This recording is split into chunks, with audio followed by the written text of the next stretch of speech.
Union বিএনপির মত বিনিময় সভায় নেতাকর্মীর ঐক্যবদ্ধ থাকার আহ্বান।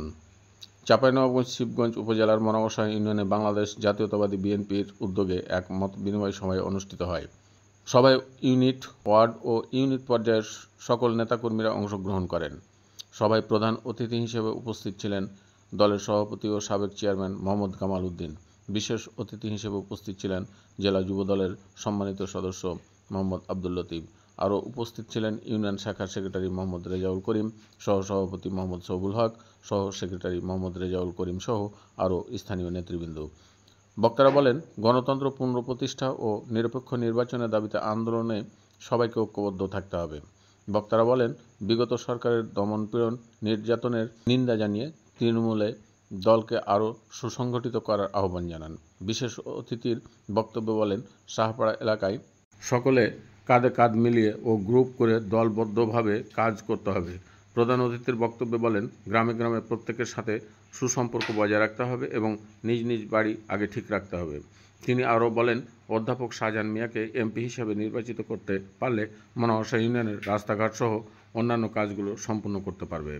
অধ্যাপক শাহজাহান মিয়াকে নির্বাচিত করার জন্য সকলের মতামত আছে কিনা সভায় সকলের কাছ থেকে জানতে চান এবং সকলের হাত তুলে সম্মতি প্রকাশ করেন। এখন থেকেই সামনে নির্বাচনের জন্য সকলকে ঐক্যবদ্ধভাবে কাজ করার আহ্বান জানান, যা বিস্তারিত ভিডিও চিত্রে দেখানো হলো। আবার রাত আসবে, এটা কিন্তু খেয়াল রাখতে হবে। সুন্দরভাবে আগামী দিনে যেন আমরা চলতে পারি, সে মেসেজটাই মানুষের কাছে দিতে হবে। আমাদের কিন্তু কেউ শত্রু না, আমাদের পাশে কিন্তু কেউ শত্রু না, সবাই আমাদের বন্ধু। এই কথাটা কিন্তু মনে রাখতে হবে। আমি অনুরোধ করবো, দেশের দলকে ভালোবাসেন তাদেরকে আমি করজোড়ে অনুরোধ করবো, আগামী নির্বাচনে যদি আমরা এই শিবগঞ্জে যদি জয়লাভ করতে না পারি, বিগত 15 বছর যেভাবে আমরা নির্যাতিত হয়েছি তার থেকে বেশি নির্যাতিত হয়েছে, তাহলে সেই জিনিসটা আপনাদেরকে মাথায় রাখতে হবে। কেননা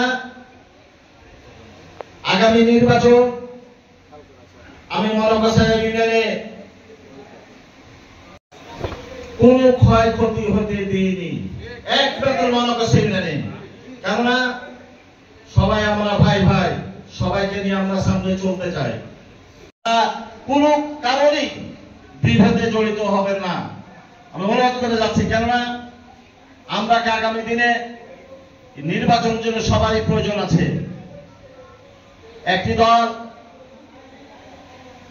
সরকার পরিবর্তন হওয়ার সাথে সাথে ঘোষণা দিল যে আমরা আওয়ামী লীগকে ক্ষমা করে দেব। আজকে বাংলাদেশের সিচুয়েশনে দেখেন, তারা নির্বাচনকে ভয় পাচ্ছে, পিআর নির্বাচনের জন্য জোর আরো দাবি দিচ্ছে। পিআর মানে কি?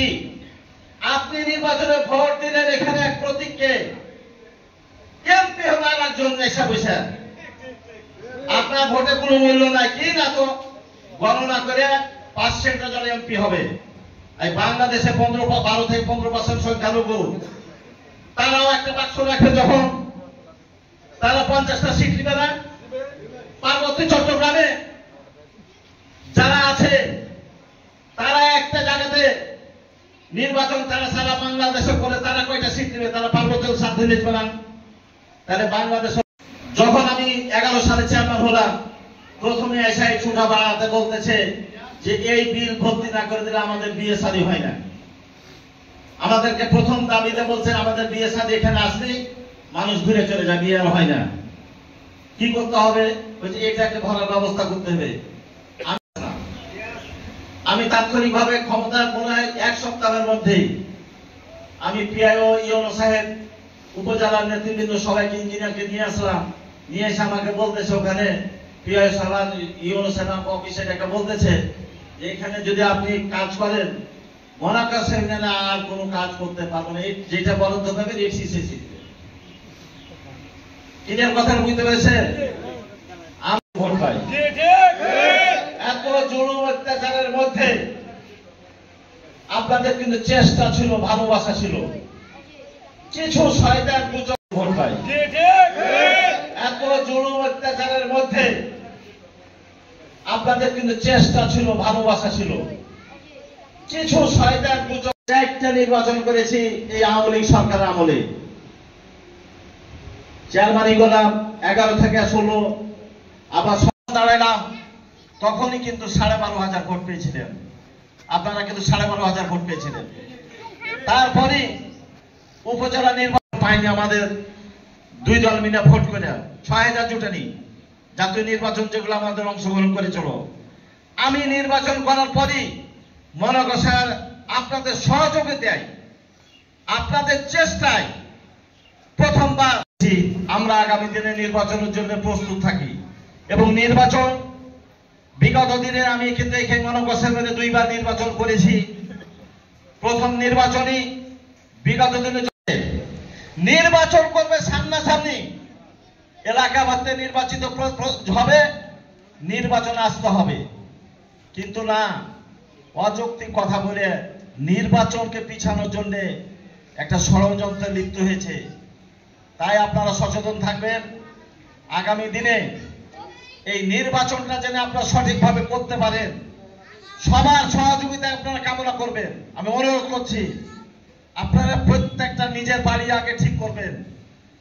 বাড়ি ঠিক করার পর পাড়া প্রতিবেশী, বন্ধু বান্ধব, আত্মীয় স্বজন যারা ঠিক করেন, এরকম করে যদি আপনার এখানে যে আমার লোক আছে 1000টা, 2000 লোক ম্যানেজ করতে হয় একদিনের ব্যাপার।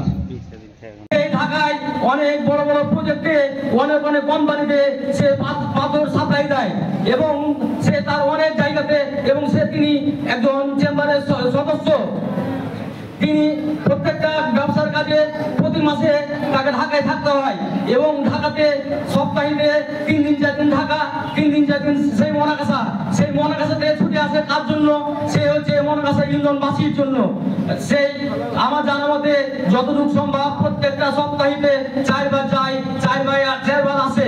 একবার আপ ডাউন যাওয়া আসা খরচ আমার জানা মতে 25 থেকে 30,000 টাকা। সেই হিসাব যদি করা যায়, মাসে 4 বার সে যাওয়া আসা করে, সেই 4 বার যাওয়া আসা করতে 1 লাখ টাকা প্লাস খরচ। শুধু খালি এই খরচটা করে এই মনাকাশা জনগণের জন্য, মানুষের জন্য, আমাদের জন্য। সেই ব্যক্তি হবে সেই মনাকাশা চেয়ারম্যান। সেই এখন সেই কে বলছে আমাকে শাহজাহান সাহেব কাপ কনফার্ম করে দিয়েছে, কে বলছে সাইন্স জগৎ কনফার্ম করে দিয়েছে, কিন্তু সেই যে হবে, সেই একজন হবে, সে হচ্ছে আমাদের কামাল ভাই। সাহাপাড়ায় যত যা আছে 7, 8, 9 নম্বর ওয়ার্ডে সবাই মিলিত হয়ে গ্রুপ যা আছে সবকে বিভক্ত হয়ে সবাই কাঁধে কাঁধ মিলিয়ে সবাই মিলে ঐক্যবদ্ধ হয়ে সাহাপাড়াতে 7, 8, 9 ইনশাআল্লাহ বিপুল ভোটে 70-80% ধানের শীষে ভোট দিয়ে কামাল ভাইয়ের হাতকে শক্তিশালী করে এই বলে আমার বক্তব্য শেষ করছি। বাংলাদেশ জাতীয়তাবাদী জিন্দাবাদ, দেশমাতা খালেদা জিয়া জিন্দাবাদ, শহীদ জিয়া অমর হোক, দেশ নায়ক তারেক রহমান জিন্দাবাদ, জিন্দাবাদ, বাংলাদেশ জাতীয় যুবদল জিন্দাবাদ। আসসালামু আলাইকুম।